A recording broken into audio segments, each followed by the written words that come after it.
Internet, thank you once again for joining me to talk all things vertical drama.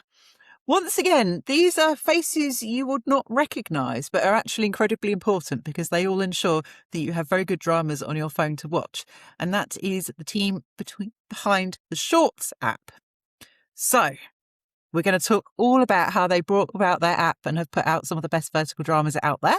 So I'm going to ask everyone to introduce themselves. If you can just tell us a little bit about who you are and your role within the app. Sure. My name is AJ, based in Bordeaux here in France, an executive and product manager for Shorts. I'm Sylvain, mostly the same as AJ, based in Bordeaux as well, as you can see. And I'm also executive and PM for Shorts. Hi, I'm Rachel. I'm based in San Francisco, and I am the lead writer for Shorts. So, first question is, Shorts didn't exist in 2024, did it? It's an app that, from what I remember, launched end of 2024, beginning of 2025. I think we started in April of 24. Yeah. We did a lot of research and developments in the winter of 24, in the early months. We launched in April in the spring. But yeah, it's been 24 was a grind, and now 25 has been more consistent with our releases and our exclusive shows. So yeah. So for AJ and Sylvain, what's your background and why did you decide to set up a vertical drama app? Great question. So we're part of a company named Looney, which is a mobile app company. So we are both, as we said, product managers and executives for Shorts. So yeah, we are a company that produces more mobile apps, focusing on creativity and entertainment. And so yeah, what brought up to Shorts. I mean, we are always looking for new apps to build. We are a mobile app studio. And as AJ said, early 2024, we've seen this trend emerging in China. So we did our research. We spent months researching what was going on, who were the actors, how all that thing works. There was some. The funny part was translating the Chinese articles about the short drama industry, how everything was shot, who were the actors, all that kind of stuff. So we were looking into going into that space because we care about what we had a interactive novel app as well. Yeah. This was end of 23, maybe 24. Yeah. And because of this space, I mean, we were interested in storytelling, at the time, we were interested very, very much in how AI could help elevate storytelling, make it more immersive, make it more unique to the viewer, to the reader, to the user. And then we uncovered this giant trend in China. And as Sylvain mentioned, we spent a month translating Chinese articles and research papers from universities over there that were talking about this huge market that was blowing up at the time and still is. And so at Looney, we really we incubate ideas. It's really like our ethos is to start projects from 0 to 1 and to really build them. And so we looked at this and it seemed really, really exciting. The background in storytelling in a new medium, a new format for storytelling was very exciting to us. We sort of pride ourselves in being able to be storytellers within the mobile space. So yeah, it was an exciting challenge, and it still is an exciting challenge. Emphasis on the challenge. Because that's so fascinating, because you were in the mobile space rather than film and TV space, that actually you identified the opportunity sooner because you were seeing what was going on with other mobile apps and just what was being downloaded. I love that. Yeah. I have things to say about that. It's interesting, and the connection to film and TV, I guess, would be, at the time we didn't know how we could break into the space, so as we said, we were just looking at what they were doing in China, trying to understand the workflow, trying to understand the production. We spoke to some production companies in Europe and in China, and it seemed quite difficult, and it seemed not very hands-on for us. We really wanted to get hands-on in the space and have a creative stake in the series that we were producing and backing. So what we decided to do is reach out to an old friend. So our partners in Los Angeles, the production company from Arrow Films. I had met Alejandro on a film set a decade ago, an Aaron Darrenofsky film set. And I reached out to him, and we had some calls with him, and we talked to him about our idea. And at the time, I believe they were doing commercials and music videos out in LA. And so we went into this thing together, and it's really kind of like this it felt like this grassroots, and it still feels like this kind of grassroots startup project where we all just have a stake. We're all working together with Rachel, with the writers, to collaborate on these visions and these stories. So it's been pretty crazy, like starting not knowing anything. As you said, we come from mobile. But I think we've been lucky in just putting ourselves out there and giving this a shot. And I guess everyone has been, since the trend, the format is pretty new. The way to storytell the stories is new too. So I feel like everyone has been learning since 2 years. So we've been learning alongside everyone else. We had to maybe to learn a bit faster because you had the big names already out. Yeah, we learned a lot during the past year. Yeah.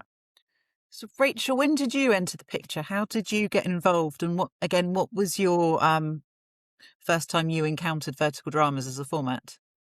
Sure. So the reason that I reacted to the mobile first aspect is that I actually started writing interactive visual novels in my career starting in 2017. And I worked for Choices, Stories You Play by Pixelberry Studios. I led a project in a similar vein for a company called Swagmasha. This was sort of what I did. And then New Reading, the company behind Good Short, took me on to be in charge of the narrative studio for a game. A year into the game, they said, hey, we're scrapping the game. We're going to do this thing called vertical dramas. And I had never heard of this in my life.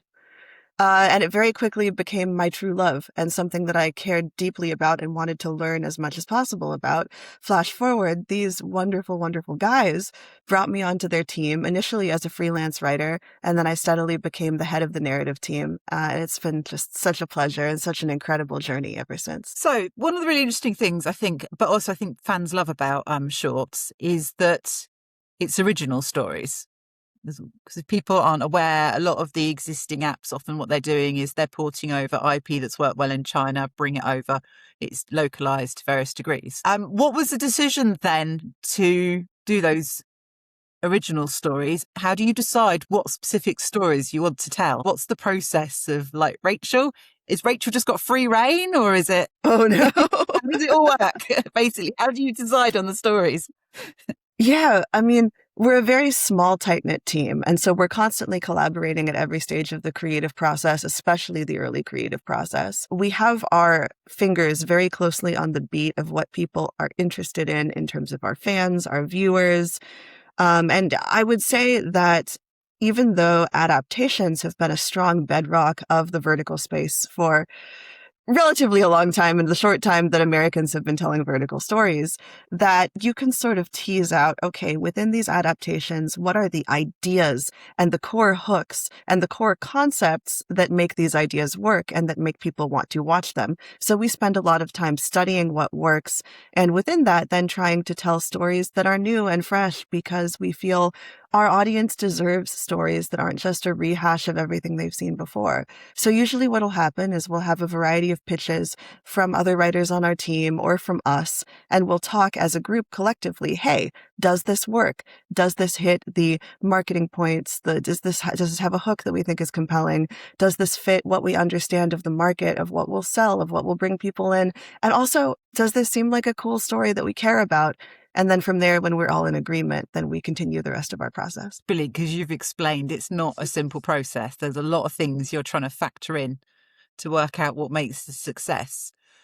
So another thing I want to ask you about is when you're designing an app for a user, what became important to you? And particularly, I want to ask about the credits, because it's something that fans complain a lot about, and that most vertical dramas don't have credits. And you are the first, and I still think the only ones, who do almost movie style credits, that when you watch the drama at the beginning, as well as giving the character name, it gives who the actor is. So I just wanted to ask about that process and the design of the app and what was important to you there. Yeah, I think, I mean, for us, the actors are really central to the space. I mean, there is such a deep emotional connection that the actors bring, the users and the actors, the viewers and the actors.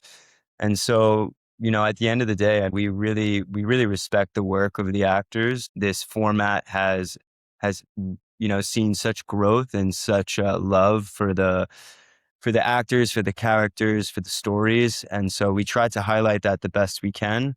This also is reflected on sets in production. I mean, our actors, from what we know, they tend to have a really good time. There's a lot of collaboration on sets. There's a lot of camaraderie. And I mean, for us, this is what it's all about. To us, that's a sustainable model. It's not to just crank out series and to get in quick and get out quick, but to really build something sustainable and that everybody enjoys working on, because that's how growth can sort of naturally develop. And yeah, as I said, I mean, the actors are at the heart of it, and you see it. You see it in the comments from viewers. You see it in the reactions. And we kind of spend a long time. I think we spend time like looking for the right actors that fit our stories. Sure. So as AJ said, that they are really central. They are the ones. Making the show. So yeah, we really give extra care to them. It's important to us that our team feels valued and creatively respected. So on top of the moment of joy and cheering we want to give our fans when they see, Casey Esser's name across the screen and they go, "That's my guy, I love that guy," right? We also want the actors to feel that as a company, we value them, because that makes them feel more creatively free and happy when they're working with us. And we want them to be proud of their work, and we want them to feel like they're important. And this extends across the board. I mean, we're similar with our writers. We give writing credits, and a lot of apps do not give writing credits. And to us, it's kind of it's quite these stories, the hours, the love that are put into these stories, how fast they're able to be turned out, the demand for them. I mean, this is a real craft, and it's in such an early infant stage that these writers, they're not just doing some storytelling that's as old as time. They're developing new ways to tell stories, and this is a great and very cool thing, and it needs to be shown. That care and that love needs to be put out there. So we just try to, at the end, we said, it's a grassroots kind of thing over here, and we try to have that across the board. This might sound totally revolutionary, but the more that you nurture people, the more that they want to give you their best and most creative work, and the more that they want to put their heart into something. Now, you see, internet. To the rest of the world, we think that's not revolutionary, but what Rachel has said is quite revolutionary for the vertical drama space. So that's why she put that in there.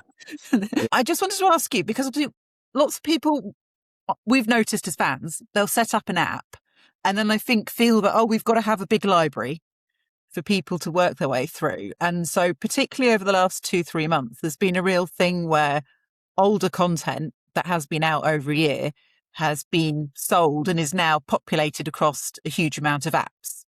Which the problem is, I can see why the apps are doing it, because they're thinking, there's content, but it means as a fan, you can't identify between the apps. There's no brand identity and it almost loses its value. One of the things I really admire about Shorts is that you have 1 or 2 other bits of content, but it's very much curated, fitting with what you do, and you've really built your own library. I guess, how much of a discussion was there about which path to take? Yeah. So it's a really good question. Yeah. And no, I mean, to be honest, we started the app with licensed content because, I mean, we had built the app. We wanted to go to be there quick, because we could see the trend was there, and we wanted to be part of it. So we started with that, but we soon realized that we needed the quality that we want. So actually, our first story, let's say, which was Rachel's forbidden attraction to the billionaire in July. And so since then, I mean, we've been very picky in the license content, but we are mostly because, I mean, it's not. I mean, to our eyes, yeah, we are very picky about the quality, I would say, and so we tend to really focus on our own content, our own series. I think we have, I don't know how many other licensed content since last year we have, but not so many, because we really focus on our own shows. So must be, I don't know, but We've slowed down. Yeah, we slowed down. I think right now it's maybe 80% is our content right now in the app, something like that. But yeah, we are getting approached. But I mean, and this is kind of the game in the space. License, sub-license the content to be more, for each series to be more profitable. But yeah, right now we really want to focus on our own content in which we trust. Yeah. Yeah, it's I mean, it's a strategy to share releases, to relicense content, and it makes sense. But for us, it's really about developing an expectation for the viewer when they come onto Shorts. They expect a certain quality, and it's not to say that there's not great quality out there. I mean, there is, but we're really trying. I think Sylvain said it earlier that, you know, a lot of this has been a learning lesson for us, and for us, the focus is on developing our skill sets as a team, and really being able to craft stories that are just pushing our skill sets as a team, and putting out series that are more and more enjoyable for viewers. So yeah, and also it inherently creates a brand. It inherently creates an expectation for Shorts, and that's not to say that we have this you know, very nuanced idea of what Shorts needs to be in terms of the types of series that we do, but we do try to hold ourselves to a quality standard when it comes to productions. So my next question is, and I don't know how much you can answer this, but when you look through everything you've put out, what in your head constitutes a success? What do you look at as, what's the measure of success for you at an app? I mean, talking about the series, that would be, our first metric is even for the World app, but usage metrics. Like, for example, this is really mobile KPIs, mobile data, but the retention of the users. So how on 100 users that come on day one, how many are still there after 7 or 14 days? This is pretty basic. And then retention, the retention of the series also. So this is how we measure a series is successful. From all the users that have started the series, how many go to the end? You know, there are also specific moments, like the paywall moments, can be episode 5, 10, 20. Can be that. So the retention of each series, and then that will be the monetization. So do people are people converting, watching a series? So does the series make one to take a subscription, for example? That means that the series is good. Episode retention. But really, on retention is key for us. How much a series manages to retain people, and when there is a paywall, do they go through the paywall or not? Because Rachel, I imagine that's fascinating for you as a writer. Once you've got a series out there, and then you start getting all that data, to try and then sit as a writer and analyze, what about the story hook people? Why does this one keep longer? Why does this one not? I really want to know how you marry kind of that data with a creative mind, and like how you manage to merge them as a writer, because it's a very different style of writing. So it's been my whole career. Like, honestly, even when I was working at Choices, we would get the data every single week from the episodes that we'd written and put out. And we would see like, oh, this cliffhanger worked for people. Oh, people paid more money to spend time with this love interest instead of that love interest. And so I've always been writing to data. I've always been writing to numbers. And I find that the best creative work happens under constraints, that the blank page is terrifying and unknown. And if you have a little box where you can say, oh, this is what people want, this is what's working, how can we create something beautiful and compelling and wonderful while keeping in mind the parameters of this box? I find it to be a puzzle, one that makes me excited to come to work at Shorts every single day, proverbially at my desk all the way in California. Um, and it's a way to continue keeping an eye on how the vertical world is changing, because the second that you feel you have a grasp on something, it can change within weeks or within a month. People might be like, even what worked very well for our first show, The Forbidden Attraction to the Billionaire, there are aspects of storytelling and choices that we made then that worked great for people, that got us to 1 million views really quickly, that wouldn't be enough now. And that is why the data and experimenting with the data is constantly telling us new things and informing how we grow and how our stories become bigger and more expansive and more complex. I love that. And just to ask, have you noticed, is there a correlation between the users, do you think, of people who were on apps like Choices who are now coming over to vertical dramas? Do you think there's a crossover of the audience? I think there's a crossover of the companies who came into vertical dramas. I mean, if you look at Real Short, their big product before Real Short was Chapters, which is still running. I see a lot of companies that also lived in the web novel space that also their bread and butter was quick, punchy chapters that ended in really strong cliffhangers. So I think the companies that are honestly the most poised to understand how to write for a vertical are stories that understand how to write for mobile audiences, how to write for audiences that want something smart and short and fast that knows how to keep them hooked. So my next question is, now I think I know what the answer might be. Is there a series that you look back over that you've put out that you're like, that's the one that put us on the map, that's the one that got attention? Oh, I'm so curious to know what you think. Oh my God. See, I can't remember the title because we just worked, but I would say the one where you had Casey Esser and Jared Harper and Molly Anderson. Oh yes, that's still my favorite of all time. That was the Because love it was switch. just like, Mhm. for the first time in verticals, kind of superstar casting. We've got a bit of a story Wasn't it? We behind felt That's like, cool. that. sort of Van Damme and Schwarzenegger, never seen Yeah, before. that And was together. It totally- felt like that for verticals. Yeah. I'll never forget, I got this email from AJ and Sylvain, and they said, would you like to do a vertical based off of the movie Face Off with Nicolas Cage? And I said, oh my God, that sounds like the best thing in the world. And it was actually Alejandro Fumero's idea to bring that movie in as a potential inspiration. And then I immediately thought, okay, what if it was a rom-com love triangle? Because it makes sense that these guys are mortal enemies trying to take each other down, and that in vertical world at that particular point, even though now there is more room for stories that have a male point of view, we really wanted it to be focused on the woman who was caught between them. So that storyline was born, and just having these guys play off of each other and having this like almost Freaky Friday setup of who's who.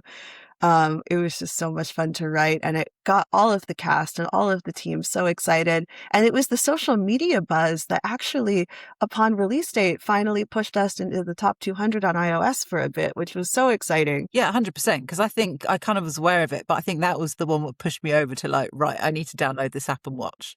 So yeah, you did your job. It was amazing. Looking over the slate as well for, I guess, the last year and 2 years. Personal favourite projects for each of you?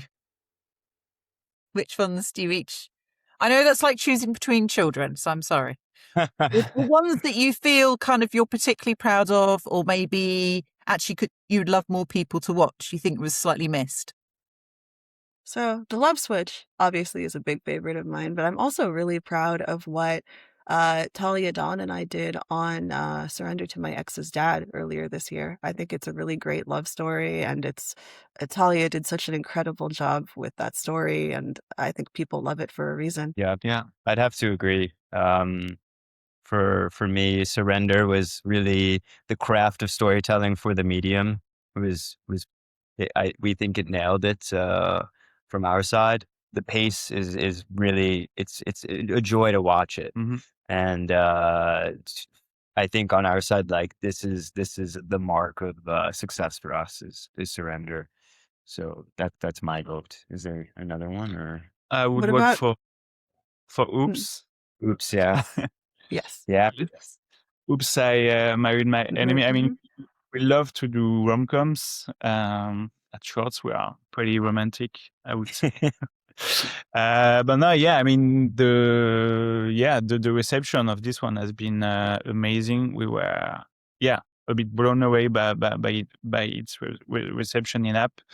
And the casting, the chemistry between Noah and Ashley has been great. I mean, yeah, we didn't expect it to be that successful, and it's been really fun to make, and it's fun to watch. So when this kind of thing happens, that's Yeah, and seeing perfect. Oops, win industry awards this year has been so, so exciting. And also, I feel that rom-coms in particular are oddly something that I don't like. I see a lot of very funny and very spirited romantic stories in the vertical world, but I think that Shorts does the rom-com in a very unique way and services that audience in a very unique way. And we stumbled into people wanting that because of Oops, I Married My Enemy, because it soared through the numbers and soared over social media and people just loved it. It just felt like such a classic rom-com of Yeah, bickering, basically. yeah, Proper bickering, and not the because sometimes it can be quite extreme enemies to lovers. And actually, I think what people love if it's just bickering and teasing, obviously you've got two actors at the top of their game doing it as well. But it looks great, and I feel just sits alongside any of the great 90s rom-coms. For me, it's better than a lot of the ones that were at the cinema. So congratulations on that. High praise, thank you. it's funny you bring up the 90s rom-coms because this is kind of we discuss this sometimes, that this golden era of rom-coms, 90s, early 2000s. I mean, you sometimes you don't see as much of this in film and television anymore, and I think this is a space that people are still interested in and love. Definitely think about it when, I mean, Face Off is another like example of looking to the past, looking at kind of these classic concepts. But yeah, rom-coms, I think there's a huge market for those classic rom-coms, and yeah, in this new format, it works quite well, it seems. Yeah, and taking the classic ideas of love and connection and how two people fall in love, but making sure that they're not dated, because a 2025, almost 2026 audience is not going to want to fall in love the exact same way that you did in the 90s. So figuring out what Yeah. is it that make people's hearts sing now. Love that. Rachel, you touched on it, so I wanted to expand on it. You mentioned the audience is changing a little bit. So we kind of know that initially a lot of the audience is basically me, women, sort of 30 to 60. But there's been a real attempt to bring in a male audience, and also an attempt to bring in a younger audience. You had a YA one with Dear Stranger, I Love You as well. What are your thoughts on what you're seeing about how the audience is changing? Oh my goodness. I mean, a lot of it, I think about it of how the audience was originally so based off of what worked in China. Can we just take that to the US and localize it and make it work there? And we're learning that the American audience wants their own stuff. And that's part of why it works really well for us to work on original stories and not necessarily do adaptations, because we're able to be flexible to what it really is that this new market is telling us that they want. But yeah, I mean, our core audience really is still women. What are the ages you two would say? 30, I mean, our our core audience Ah, would be, yeah, 20. women 30, 55. Yeah.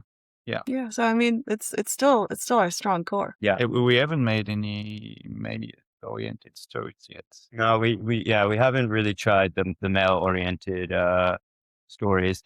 Not to say that we won't, but Yeah, but honestly, yeah, like what's incredible about Verticals is that they are stories that are told predominantly for women, which is not how the majority of entertainment works. yeah, and I Well, think you I'm could, here. Yeah, 100%. yeah. And as you said, Rachel, about a white blank page, when you have some constraints, who you're speaking to, you can you can create something specifically for them, which is quite cool. So one of the things you've all probably seen around you is that it's gone from being a kind of subculture, verticals, to the world and his wife is interested in verticals now. What's your view of that, and where do you see, I guess, verticals going in 2026, and in particular shorts in 2026? What do you hope to do more of? Great question. In terms of the space, it's the most interesting question, I think. It's hard to really put a projection on it. I think that of course we will see maybe some more sick other media companies get involved and try their hand at it. The biggest buzzword, I think, is to elevate the space we see, which we're not so. Fan. We're not huge fans of that phrasing. I mean, there are things that can be elevated, of course. I think there's a lot of improvement to be made. And I mean, one thing we talk about is sort of some of the subject matter we're not very interested in, that we see others doing. And we try to veer away from that. To answer your question, I think we will see some players try some new things. But at Shorts, I mean, the ethos is really to respect the medium as itself and not try to do TV or film. I mean, it's a new medium, and a new medium is a very exciting thing. It's like being around for the golden age of TV, or being around for the golden age of the novel. Like to us, this is very exciting, and to study and try to understand it from inside out, not outside in. And so with that said, trying to push, as Rachel mentioned, for an audience that is of the now, very timely, telling timely stories. Like I think maybe those are the most interesting stories to tell. Localize more, like really for an American audience. Tell stories that feel really authentic to the lived experiences of people. I guess we're going to see more true crime. I mean, it's the case already, but more true crime and different genres. Maybe not from us.